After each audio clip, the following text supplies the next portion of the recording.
Hello, guys. Welcome back to another Hagios Young Adult Recap.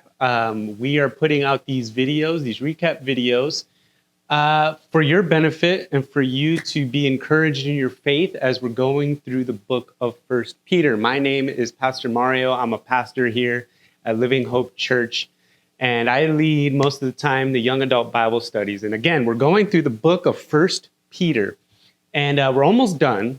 It feels like we've been in here for quite a while. You know, I got my coffee. Hopefully you got yours too. We need that because Peter is talking about a lot in his letter to these very persecuted believers who are living during a time of extreme suffering. It's hard to be a Christian in this time, and it's not uncommon, as we talked about in our last recap video, it's not uncommon for a believer to die for their faith during this time that Peter is writing his letter. And he's writing to people who are maybe discouraged in their faith because of all of the trials and all of the suffering that they are having to endure. And so Peter is writing his book to these believers as an encouragement. We talked about two major things in our young adult Bible studies. The first thing that Peter goes on to do is actually gives us the purpose for suffering in the believer's life.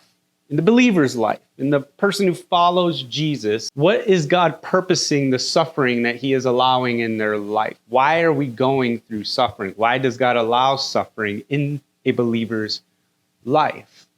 Peter goes on to show us. Let me start in verse 1, actually. He says, "Since therefore Christ has suffered in flesh, arm yourselves with the same way of thinking.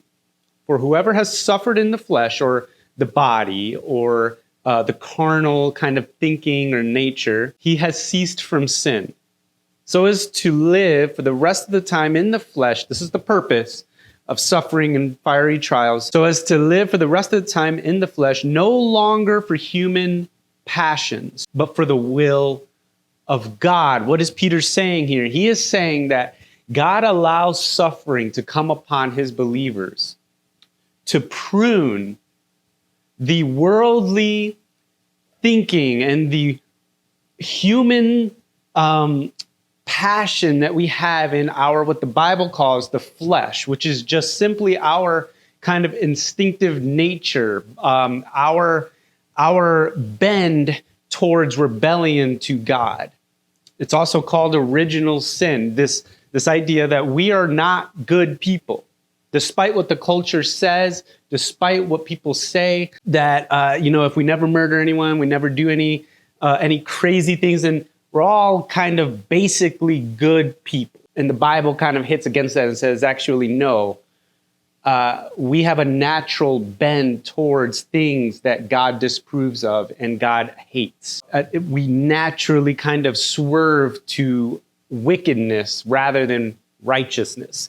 And this is just the reality of sin in our humanity. This is the broken and fallen nature that is created in Genesis 3 when Adam and Eve eat the fruit, disobey God, and plunge all of humanity into what we call sin. You don't have to tell a child to be selfish, right? If you have kids or if you have nieces or nephews, you don't have to teach them to be selfish. You don't have to teach them the word mine. You don't have to coach them on how to lie. You don't have to do any of that stuff. They just naturally learn how to do that.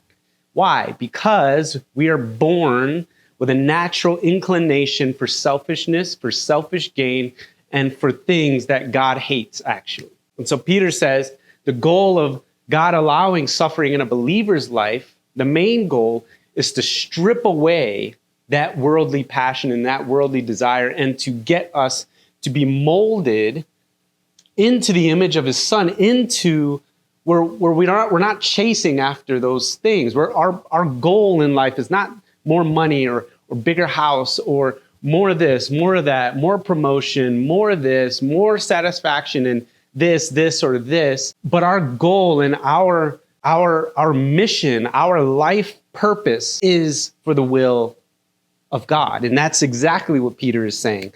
Because as a believer, if you are a Christian, you probably know that it's easy for us to kind of get focused on other things, especially at times of suffering. It's easy to be selfish when everything is going well also. And so the goal of suffering is to strip us from our worldly passions and our worldly desires and to be focused on the will of God. This is not some roller coaster fun day at the amusement park. It's a refining process. And if you have been with us in these recaps, if you remember in chapter 1, Peter says something along the lines of that. It's a refining. It's a refining, similar to when people put gold in the fire to be purified. It's hot. It's refining to remove the impurities. And so when God is allowing suffering in our life, he's not causing it, but he's allowing it by not impeding on his gift of free will on his creatures. And he uses it to create in us a heart for his will, where more and more we are being stripped away from our worldly human desires, but we are becoming more and more like Jesus, where our primary motive was the will of the Father. And that is the goal of following a Jesus, is to get us to that place where we are so concerned about not ourselves, but for the will of God. He goes on in verse 7 to say, the end of all things is at hand.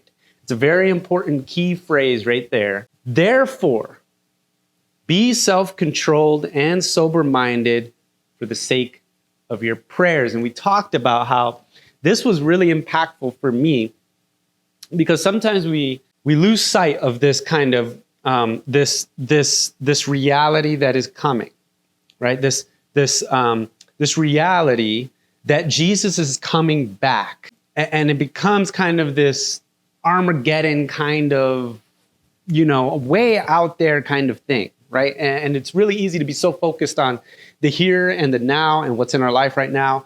But Peter is redirecting these people to think about, hey, the end of everything, as we know it, is at hand. Meaning it's soon. It's coming soon. Jesus is coming soon. Therefore, make it your every effort to be self-controlled and sober-minded. And we talked about self-control and sober-mindedness. What are the things in my life that I am not self-controlled in? Is it anger? Is it gossip? Is it greed? Or is it pride? Or is it lust? Or is it whatever? What are the areas in my life that I am not controlled in? And then what are the areas of my life that I am not sober-minded in? What are the things I am allowing in my life that are actually polluting the way that I think about life, about God, about money, about sex, about friendship, about marriage, about everything that pertains to life? What am I allowing in my life that is creating in me a pollution in mind? God says, Peter says, to be sober-minded and self-controlled, which means we need to take an honest look at our hearts and think about the things where we are not being self-controlled in and the things that we are allowing to pollute our mind and our thinking. Why? Because the end is at hand. Because listen, God is using your suffering to strip away your human desire and human passions and creating in you a desire for the will of God. And tonight at 6 p.m., Peter is going to go on to be more pinpointed in the area of suffering. Again, we're talking about suffering. What is the role of suffering in the Christian's life? How does it fit into the gospel? And now he's going to get more explicit into how suffering works and why it's allowed in a Christian's life.